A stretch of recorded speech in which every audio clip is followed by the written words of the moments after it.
Hello everyone. So আজকে আমি চলে এসেছি একটা নতুন চিকেনের রেসিপি নিয়ে। এটা হচ্ছে ধাবা স্টাইল চিকেন।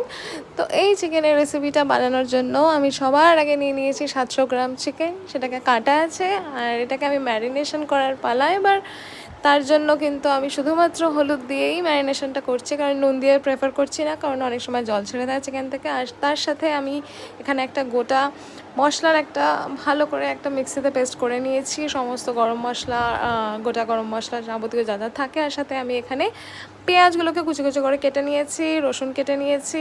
এইবারে আমার একটা টমেটোর পেস্ট অলরেডি রেডি আছে।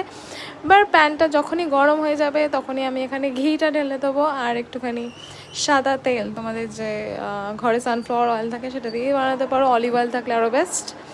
আর এখন তেলটা গরম হওয়ার পালা। দেন তেলটা গরম হলেই কিন্তু আমার কেটে রাখা পেঁয়াজ কুচিগুলো আমি এর মধ্যে দিয়ে দিলাম। আর এখন পেঁয়াজগুলো একটুখানি ধৈর্য নিয়ে লো ফ্লেমে ভালো করে নাড়িয়ে নাড়িয়ে একটুখানি, যতক্ষণ না এটার মধ্যে থেকে একটা অ্যারোমা, একটা স্মেল না বেরিয়ে যাচ্ছে আর একটু লালচে একটা কালার না আসছে, ততক্ষণ কিন্তু নেড়ে যেতে হবে। হাতটা ব্যথা হলেও কিছু করার নেই। আর এখানে কিন্তু আমার রসুনের আর একটা কাঁচা লঙ্কার ভালো করে একটা পেস্ট বানিয়ে এর মধ্যে আমি দিয়ে দিলাম।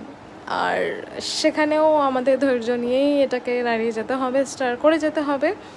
আর দেন এরপরে এটা থেকে আরও একটা ভালো স্মেল বেরিয়ে আসবে রসুনটা দেওয়ার পরে, একটু লঙ্কা দেওয়ার পরে। দেন আমাদের এখানে সিক্রেট রেসিপি কাশ্মীরি রেড মির্চ। আমি এখানে কালারটা আনার জন্য মেনলি ইউজ করছি, তো তোমরা ইউজ করতে পারো এখানে কাশ্মীরি রেড মির্চ।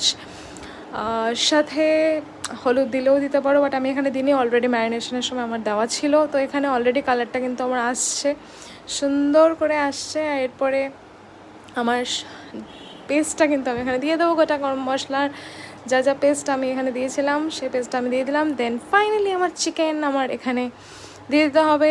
এইবার ম্যারিনেটেড চিকেনটা আমার এখানে দিয়ে ভালো করে এটাকে নাড়িয়ে নিতে হবে 10 থেকে 15 মিনিট ঢাকা দিয়ে অ্যান্ড বারবার কিন্তু এটাকে উল্টে পাল্টে চিকেনটাকে দেখতে হবে যে কতটা হলো, কারণ চিকেন থেকে যতক্ষণ না তেলটা ছাড়ছে ততক্ষণ কিন্তু নাড়িয়ে যেতে হবে 10 থেকে 15 মিনিট। আর আমি প্রেফার করব এখানে জল না দেওয়ার, তো আমি এখানে জল দিইনি পুরো রেসিপিটাতে। তো এখানে তারপর একটা ফ্রেশ কার্ড দই আমি এখানে অ্যাড করে দিলাম। এটা কিন্তু একটা সিক্রেট রেসিপি। তো তারপরে দেখতেই পাচ্ছ তোমরা এখানে কালারটা কি সুন্দর এলো। তোমরাও যদি এই রেসিপিটা ঘরে ট্রাই করতে পারো, আর জানিও কেমন হলো কমেন্টে সবাই মিলে। Thank you, bye by.